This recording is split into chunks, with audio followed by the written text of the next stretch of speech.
하나님 말씀 함께 보겠습니다. 요한복음 9장 1절부터 12절 말씀 함께 보시겠습니다. 신약성경 요한복음 9장입니다. 1절부터 12절까지 한 절씩 교독하겠습니다. 예수께서 길을 가실 때에 날 때부터 맹인된 사람을 보신지라.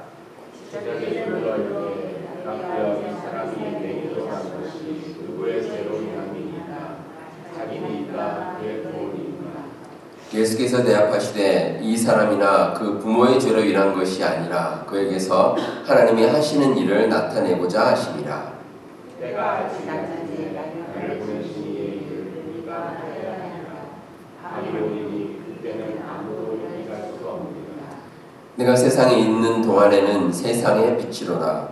이 말씀을 하시고 땅에 주시며 진흙을 이겨 그에게 이르시되 실로암 못에 가서 씻으라 하시니 실로암은 번역하면 보냄을 받았다는 뜻이라. 이에 가서 씻고 밝은 눈으로 왔더라. 이웃 사람들과 전에 그가 버리는 것을 보았던 사람들이 이는 혼자서 구원하던 자가 아니냐. 어떤 사람은 그 사람이라 하며 어떤 사람은 아니라 그와 비슷하다 하거늘 자기 말은 내가 그라 하니. 그들이 묻되 그러면 내 눈이 어떻게 떠졌느냐. 대답하되 예수라 하는 사람이 진흙을 이겨 내 눈에 바르고 나더러 실로암에 가서 씻으라 하기에 가서 씻었더니 보게 되었노라. 그들이 이르되 그가 어디 있느냐 이에 알지 못하노라. 아멘. 네, 우리가 사는 이 세상에는 여러 가지 사건 사고가 늘 일어납니다. 가끔은 이제 큰 사고가 나기도 하죠. 요즘에는 이 비행기 사고가 좀 빈번하게 나는 것 같습니다.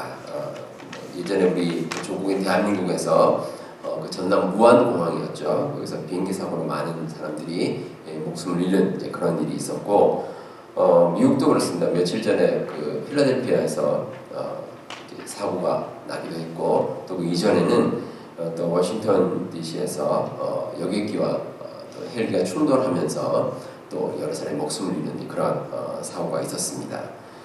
근데 이런 사고가 일어나면 이 신문이나 방송에 보고 이제 원인을 찾으러 가죠. 무슨 원인 때문에, 무슨 이유 때문에 사고가 있었는가 이렇게 찾는데, 왜냐하면 이제 인과관계가 설명이 돼야 되기 때문에 이제 그렇습니다. 그러다 보니까 이제 여러 가지 사고에 있어서 뭐 실수라든지 뭐 잘못된 문제라든지 이런 것들이 이제 밝혀질 때도 있습니다. 세상에는 원인과 결과가 아주 분명한 일들이 상당히 많이 있습니다. 우리가 예를 들어서 평소보다 식사를 덜하면 배가 고프고, 또 식사를 많이 하면 또 배가 부르고 뭐 그렇습니다. 그리고 겨울에 이제 요즘같이 겨울에 옷을 두껍게 입으면 그러면 따뜻하지만 옷을 얇게 입으면 또 춥고 뭐 그렇습니다. 그러니까 인과관계가 분명하죠. 그런데 그렇지 않은 경우도 분명히 있습니다. 어떤 경우에는 하루 종일 굶었는데 배가 고프지 않습니다. 또 어떤 때는 기온이 이제 막 떨어지고 바람이 부는 그런 추운 날씨인데 춥다는 것을 느끼지 못할 때도 있습니다. 뭐 그런 또 이제 원인을 찾으면 찾을 수가 있죠. 예를 들어서 식사를 하지 않았지만 이제 고민거리가 많습니다. 사람이 그렇죠. 이제 고민거리가 많고 근심 있고 하면 먹지 않아도 배가 잘 고프질 않습니다. 그리고 아주 열심히 땀을 내고 운동을 하면 추운 날씨에 나가도 그다지 춥지가 않습니다. 뭐 다 원인이 있고 이유가 있는 겁니다. 그런데 어떤 일은 정말 원인을 찾을 수 없는 일들이 있습니다. 그럴 때 이제 인간의 존재에 대해서 질문을 하죠. 우리가 왜 그럴까? 그리고 인간의 한계는 무엇일까? 이런 생각을 하게 됩니다. 왜냐하면 이유를 찾을 수 없기 때문에 그렇습니다. 그래서 이런 질문에 대해 철학적으로는 존재론이나 인식론적 질문이다 이렇게 얘기를 하고, 신학적으로는 인간론 또는 신정론이 여기에 속하는 그런 질문들입니다. 근데 이런 질문이 나오게 되는 이유는 결국은 인간의 힘으로 해결할 수 없는 문제라는 그런 특징이 있습니다. 인간이 가지고 있는 지식이 있고, 또 인간이 지금까지 해왔던 경험이 있고, 또 우리가 가진 상식들 이런 것들을 다 동원해도 잘 모르는 겁니다. 도대체 이런 일이 왜 일어날까? 수가 없습니다. 참 궁금하기도 하고 또 답답하기도 합니다. 오늘 함께 읽으신 말씀에는 이런 질문을 하게 되는 한 사람이 등장합니다. 이 사람은 날 때부터 맹인된 사람입니다. 이 사람에 대해서는 아마 예수님과 제자들도 이미 알고 있었던 것 같습니다. 길을 가다가 그 사람을 만났는데 자연스럽게 날 때부터 맹인된 자 이렇게 얘기하는 걸로 봐서 아마 그 마을에 널리 소문이 난 그런 인물이었던 것 같습니다. 근데 예수님의 제자들이 그날따라 저 사람이 왜 날 때부터 맹인이 되었을까? 이게 아주 궁금했던 것 같습니다. 그래서 예수님께 질문을 합니다. 예수님, 이 사람이 맹인으로 난 것이 누구의 죄로 인함이니까? 자기의 죄 때문입니까? 아니면 부모의 죄 때문입니까? 이 제자들의 질문을 잘 들어보면 질문의 범위를 한정을 합니다. 일단 죄 때문이다 라고 단정을 하고 그 죄가 자기 자신의 죄인지 아니면 부모의 죄인지 이 둘 중에 하나로 딱 한정을 합니다. 근데 이유가 있습니다. 왜냐하면 당시 유대인들이 가지고 있는 통념 때문입니다. 유대인들은 어떤 사람에게 날 때부터 어떤 힘든 일이 있으면 그 힘든 일에 대해서 두 가지로 생각을 합니다. 하나는 그 사람 자신의 죄 때문이거나 아니면 부모의 죄 때문이거나 그렇게 이유를 찾으려고 합니다. 자, 이렇게 부모나 자신의 죄로 제한하는 것은 반드시 인간적인 이유가 존재한다는 겁니다. 사실 우리도 그런 말 무심코 사용할 때가 있죠. 누군가 이제 큰 죄를 저지르면 그러면 이제 얘기합니다. 이 천벌을 받을 거다. 천벌 받을 거다 그러죠. 그렇게 얘기하는 것은 그 죄 때문에 받게 될 큰 벌이 반드시 있을 것이다 라는 마음으로 우리가 그 얘기를 하는 겁니다. 자, 그런데 예수님께서는 제자들의 질문에 대해서 아주 뜻밖의 대답을 하십니다. 3절에 보시면 이 사람이나 그 부모의 죄로 인한 것이 아니라 그에게서 하나님이 하시는 일을 나타내고자 하십니다. 이 맹인이 이제 태어날 때부터 앞을 보지 못하는 것은 자기 자신의 죄나 부모의 죄가 아니라는 겁니다. 그 죄하고 상관없다는 거죠. 성경은 이처럼 이 죄와 무관한 고난에 대한 기록들이 나와 있습니다. 대표적으로 욥이 그렇습니다. 여러분들 그 욥기를 보시면 욥기가 딱 시작되는 1장 1절에 욥은 온전하고 정직하여 하나님을 경외하며 악에서 떠난 자더라 이렇게 기록이 되어 있습니다. 그러니까 욥이라는 사람은 적어도 다른 사람들보다는 의롭고 악에서 떠난 삶을 사는 사람이다 라는 겁니다. 그런데 어떻습니까? 이 욥이 큰 고난을 겪었습니다. 아주 힘든 일을 겪었습니다.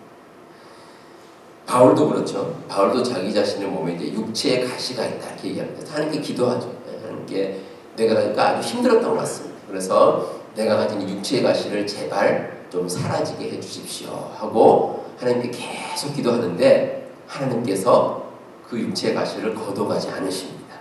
그리고 바울이 교만하지 않도록 육체의 가시를 주셨다 이렇게 말씀을 하십니다. 다시 말해서 죄와 무관하게 바울도 고난을 겪었다는 겁니다. 자, 그래서 우리가 고난을 접할 때 우리가 먼저 좀 깊이 생각해야 될 게 있습니다. 이 고난이라는 것이 죄로 인한 것인지 아니면 죄와 상관이 없는 것인지. 성경에 보면 예수님께서 38년 된 병자를 고치실 때 이렇게 말씀하십니다. 다시는 죄를 범하지 말라.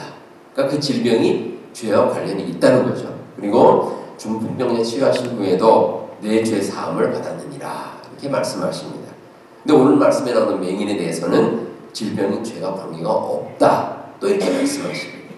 그러니까 우리가 당하는 어떤 어려움이나 고난 가운데 이게 죄와 관계가 있을 수도 있고 또 없을 수도 있습니다. 자, 그렇다면 오늘 말씀 가운데 이 맹인이 치유받는 것은 과연 어떤 의미를 가지고 있을까? 하나님께서 왜 이런 일을 예수님을 통해 행하셨을까? 함께 한번 살펴보도록 하겠습니다. 자, 먼저 우리가 기억해야 될 것은 우리 모두는 태어날 때부터 영적인 맹인이었다는 겁니다. 자, 우리 모두는 영적인 맹인입니다. 여러분들 이해하시겠습니까? 다시 말해서 우리 모두는 태어날 때부터 죄를 가지고 태어난다는 겁니다. 우리에게는 다 죄가 있습니다. 흔히 말하는 원죄죠, 원죄. 원죄를 다 가지고 태어납니다. 근데 이 원죄라는 것은 우리의 행위와는 전혀 관련이 없습니다. 내가 뭘 잘하느냐 못하냐에 따라서 뭐 원죄가 있느냐 없느냐 이게 아닙니다. 이게 아니라 우리가 어떤 사람이든지 태어날 때부터 죄를 가지고 태어납니다. 뭐 어떤 사람들이 이렇게 반박을 하죠. 왜 우리가 뭐 태어날 때부터 죄를 가지고 있는가 반박하는데, 근데 우리 의지와 상관없이 마치 우리가 부모로부터 어떤 유전적인 형질을 받는 것과 똑같습니다. 그래서 태어날 때부터 우리는 원죄를 가지고 태어날 수밖에 없습니다. 마치 그 부모의 모든 것을 외모라든지 성격이라든지 뭐 자녀가 부모를 닮는 것과 똑같습니다. 모든 사람이 예외 없이 원죄를 가지고 태어납니다. 그 예전에 청소년 사역을 하시는 어느 이제 목사님이 이제 이런 말씀하시는 걸 들었습니다. 그 목사님이 청소년 사역하다 보면 그 학부모님들과 그 상담하는 일이 많다고 합니다. 그래서 학부모님들이 이제 그 목사님께 와서 이제 이런저런 이제 상담을 하다가 자주 묻는 말이 있습니다. 무슨 말이냐면 이 아이가 도대체 누구를 닮아서 저러는지 모르겠습니다. 이렇게 이제 묻는답니다. 보통 뭐 어떤 경우입니까? 아이가 잘못했을 때, 잘못을 저질렀을 때 아이가 누구를 닮아 그런지 모르겠습니다. 이렇게 이제 질문을 합니다. 그러면 그 목사님이 늘 하는 말이 있다고 합니다. 아이가 부모인 당신을 닮긴 누구를 닮겠습니까? 이렇게 말을 한답니다. 물론 겉으로 말하지 않고 그 목사님 속으로 이제 그 말을 이제 한다고 하셨습니다. 근데 뭐 사실이죠. 왜냐하면 대부분의 자녀들은 좋든 싫든 부모를 닮게 돼 있습니다. 부모를 닮습니다. 그러니까 우리도 그렇습니다. 우리도 태어날 때부터 우리가 원죄라는 것을 가지고 태어납니다. 근데 중요한 것은 이 진리를 믿느냐 믿지 않느냐입니다. 내가 죄 가운데 태어났다는 것, 내가 영적으로 맹인이라는 것을 내가 믿느냐 믿지 않느냐, 거기에 따라서 우리 인생의 방향성이 결정이 됩니다. 어떻게 살아가느냐입니다. 물론 받아들이는 것이 쉽지는 않습니다. 왜냐하면 사람이 이제 뭐 납득이 되지 않는 이런 이야기를 들을 때가 있습니다. 그때 우리가 납득을 잘 하지는 않죠. 그래서 심리학에서 뭐 인지 부조화라고 그러는데, 우리가 어떤 뭐 상식적으로나 우리가 이게 받아들이기 쉬운 게 있고 어려운 게 있습니다. 그런데 우리가 태어날 때부터 죄를 가지고 있다라는 것은 잘 세상 사람들은 받아들이지 않습니다. 그런데 우리 믿는 사람들은 꼭 이 진리를 믿고 살아가게 됩니다. 왜냐하면 그래야 우리 죄의 문제가 해결이 됩니다. 해결될 수가 있습니다. 로마서 3장 23절에 모든 사람이 죄를 범하였음에 하나님의 영광에 이르지 못하더니, 이런 말씀이 나옵니다. 그러니까 우리 모두가 죄인입니다. 따라서 영적으로 우리가 죄가 있다는 것, 이걸 믿어야, 그래야 이 죄의 문제를 해결해 나갈 수가 있습니다. 자, 그렇다면 오늘 말씀에 나오는 이 맹인과 영적인 맹인인 우리가 가진 공통점이 한 가지가 있습니다. 스스로의 힘으로 문제 해결이나 구원을 이룰 수 없다는 겁니다. 이 맹인은 자기 자신의 힘으로 눈을 뜰 수가 없습니다. 그래서 할 수 있는 일이 다른 사람들에게 구걸을 해서, 그래서 연명하는 것, 그 일밖에 할 수가 없습니다. 우리도 마찬가지입니다. 우리도 날 때부터 죄를 가지고 있기 때문에 스스로의 힘으로는 이 죄의 문제를 해결할 수가 없습니다. 도저히 할 수가 없습니다. 그래서 그냥 두면 그 죄의 문제를 결국 해결할 수가 없고 우리는 지옥으로 갈 수밖에 없는 그런 존재일 뿐입니다. 이 맹인이나 우리나 스스로 해결할 수 있는 길은 없습니다. 문제를 자신이 해결할 수 없기 때문에 결국 다른 길을 찾아야 됩니다. 내가 할 수 없는 그런 문제이기 때문에 누군가 그 문제를 해결해 줘야 됩니다. 그 방법이 무엇이겠습니까? 예수님을 만나는 겁니다. 예수님 만나는 겁니다. 앞을 보지 못하는 맹인도 그렇고 영적인 맹인 우리도 그렇고 예수님을 만나야 우리가 가진 그 본질적인 문제를 해결할 수가 있습니다. 3절에서 예수님께서는 그에게서 하나님이 하시는 일을 나타내고자 하심이라 이렇게 말씀하고 있습니다. 예수님께서 하나님께서 하시려는 일을 지금 열심히 하고 계십니다. 하나님께서 예수님 이 땅에 보내주시고 예수님께서 하나님의 일을 계속함에 있어서 우리에게 또한 구원의 자리로 초대하시고 또 영적인 맹인인 우리의 눈을 뜨게 하시고 또 오늘 말씀에 나오듯이 육체적인 눈을 뜨게 하시는 또 그런 역사를 또 예수님께서 베풀어 주십니다. 근데 이 모든 일이 어떻게 일어나느냐? 결국은 예수님을 만나는 겁니다. 어떤 식으로든지 예수님을 만나야 문제 해결의 실마리를 찾을 수가 있습니다. 우리가 예수님 만난다는 거 참 쉽지 않은 일입니다. 왜냐하면 놀라운 역사가 우리에게 일어나는 일이기 때문입니다. 정말 엄청난 일이 일어납니다. 우리가 살면서 예수님 만나는 거 이거 정말 기적 같은 일이고 또 그 일을 통해 삶이 완전히 변화되는 겁니다. 얼마나 대단한 일인지 모릅니다. 제 선배 목사님 가운데 어떤 분이 아주 특이하게 예수님을 믿은 그런 분이 계십니다. 이분이 그 중고등부 시절까지 예수님을 전혀 믿지 않았습니다. 교회에 이제 발을 아예 한 번도 들여놓지 않았습니다. 그런데 어느 날 이제 길을 가는 가운데 갑자기 비가 막 내리기 시작했습니다. 비가 엄청나게 쏟아지는데 우산은 없죠. 그래서 이제 비를 피하려고 어느 건물로 이제 들어갔습니다. 근데 그 건물이 교회였습니다. 교회였는데 잠깐 비를 피하고 갈 생각하고 있었는데 비가 이제 계속 내리는 겁니다. 주룩주룩 비가 계속 내리니까 가지도 못하고 그러다가 이제 밖에 이렇게 서 있으니까 또 그것도 좀 불편하고 그래서 이제 보니까 교회 이제 예배당 안에서 이제 무슨 이제 예배를 드리는 것 같습니다. 그래서 어떻게 할까 하다가 그냥 한번 들어가 보자 해서 들어가서 이제 뒷자리에 이제 앉아서 이제 예배를 드리는데 그 길로 교회 출석을 시작했습니다. 그래서 열심히 이제 믿음 신앙생활을 하게 됐고 나중에 이제 목사님이 되셨고 지금도 한국에서 아주 목회를 잘하고 계십니다. 이분이 예수님 만난 것 참 일생을 바꾸는 일이죠. 아주 특이한 경우요. 이제 예수님 만나게 됐습니다. 근데 우리의 삶에서 이 문제 해답과 열쇠를 가지신 분은 오직 예수님입니다. 예수님 만나야 우리 인생의 문제가 해결이 됩니다. 지난 수요일 성경 공부 시간에 예수님 비유 가운데 잃은 것에 대한 비유를 함께 공부를 했습니다. 누가복음 15장에 나오는데 이제 잃은 양, 또 잃은 드라크마 동전이죠. 그리고 또 잃어버린 둘째 아들 탕자, 이제 세 가지 비유가 나오는데 이 공통점이 있습니다. 모두가 길을 잃었다는 겁니다. 길을 잃고 어떻게 할 줄을 모릅니다. 스스로의 힘으로. 특별히 이제 살아있는 생물이 이제 양과 또 둘째 아들 탕자가 그렇습니다. 어떻게 할 줄을 모르고 할 방법도 없습니다. 그래서 유일한 방법은 목자를 만나고 아버지를 만나는 겁니다. 그거밖에 방법이 없습니다. 양은 목자가 없으면 살아날 수가 없습니다. 자기의 힘으로 풀을 먹을 수도 없고 물도 없고 또 맹수의 공격을 막을 수도 없습니다. 탕자도 그렇죠. 탕자도 아버지의 돈을 이제 뭐 훔치다시피 해가지고 이제 빼앗아서 이제 멀리 나라를 갔는데 호기롭게 갔는데 쫄딱 망했습니다. 아주 거짓골이 되어서 헤매다가 결국은 돌아온 것이 결국은 아버지의 품입니다.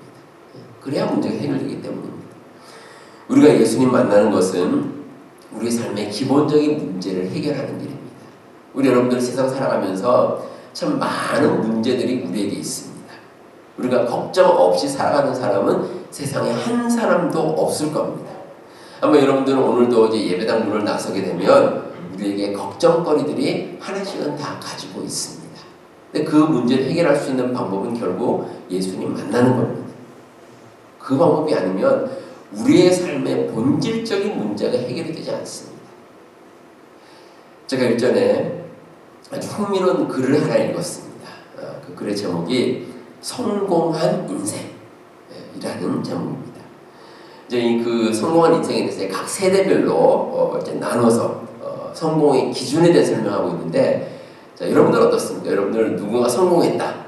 성공했다 그러면 그 사람의 기준이 어떤 기준을 충족하면 성공했다고 보십니까?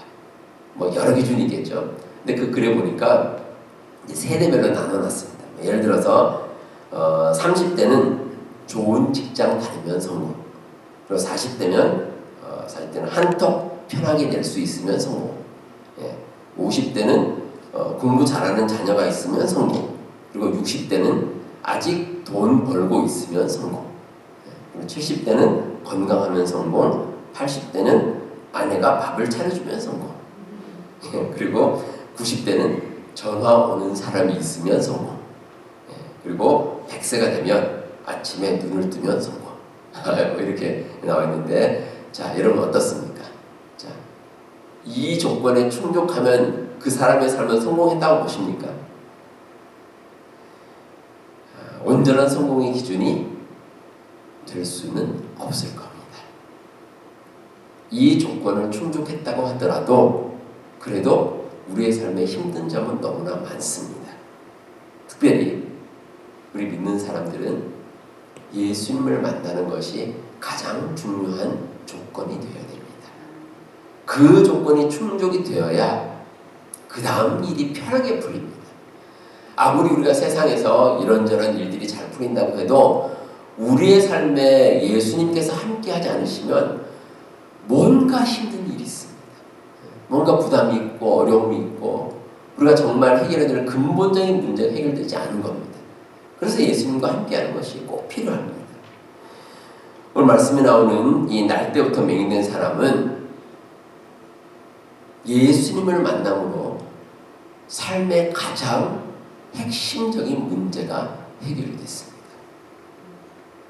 육적인 눈을 뜬 것은 물론 예수님 만남으로 인해서 내 삶의 주인이 되시고 내 삶의 인도자가 되시는 분이 누구신지 분명하게 깨달을 수 있게 됐습니다. 얼마나 놀라운 축복인지 모릅니다. 예수님께서는 이 날 때부터 맹인이었던 사람에게 다가가셔서 침을 뱉어서 진흙을 이기시고 또 맹인들을 바르셨습니다. 이게 의미가 있죠. 침이라는 거는 우리가 알다시피 항균, 해독제하고 이런 것 하고 또 이제 흙이라는 것은 일부 신학자들이 인간이 흙으로 만들었기 때문에 예수님께서 이렇게 하신 것이다 이렇게 말씀하는데, 사실은 이 침이라든지 진흙이라든지 이런 것들보다 사실 더 중요한 것이 그 다음에 나옵니다. 실로암 못에 가서 씻으라. 실로암이 어떤 의미가 있냐면 오늘 말씀에도 나오죠. 실로암이 보냄을 받았다. 그런 뜻입니다. 보냄을 받았다. 자, 예수님께서 그 맹인에게 실로암으로 가라. 그러니까 예수님께서 이 맹인을 실로암으로 보내신 겁니다. 맹인으로 하여금 새로운 삶을 열어주게 하시고 그리로 가라. 이렇게 보내신 거죠.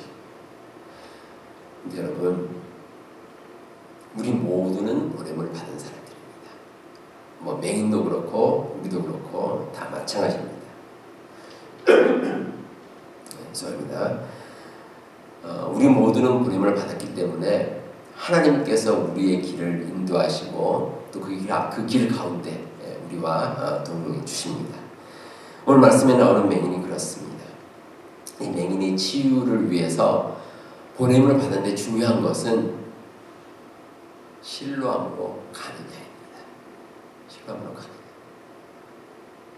맹인이 만약에 내가 그리로 갈 필요가 없다고 생각하면 그럼 그것으로 끝입니다. 근데 맹인의 마음 가운데는 간절함이 있었습니다. 정말 그 마음 가운데 내가 좀 눈을 떴으면 좋겠다. 그런 간절함이 있었습니다. 그래서 즉시 순종을 했습니다. 그래서 오늘 말씀에 맹인이 실로암으로 가서 씻었다고 했는데 이 씻었다는 게 원래 뜻이 뭐냐면 온몸을 씻는 거예요. 온몸. 그 실로암으로 가서 이렇게 눈만 씻은 게 아닙니다. 온몸을 다 씻은 거죠. 다시 왜 씻었냐면 그냥 간절한 마음이기 때문에 그렇습니다. 무엇보다 이 맹인은 예수님의 치료에 대해서 전혀 이의를 제기하지 않았습니다.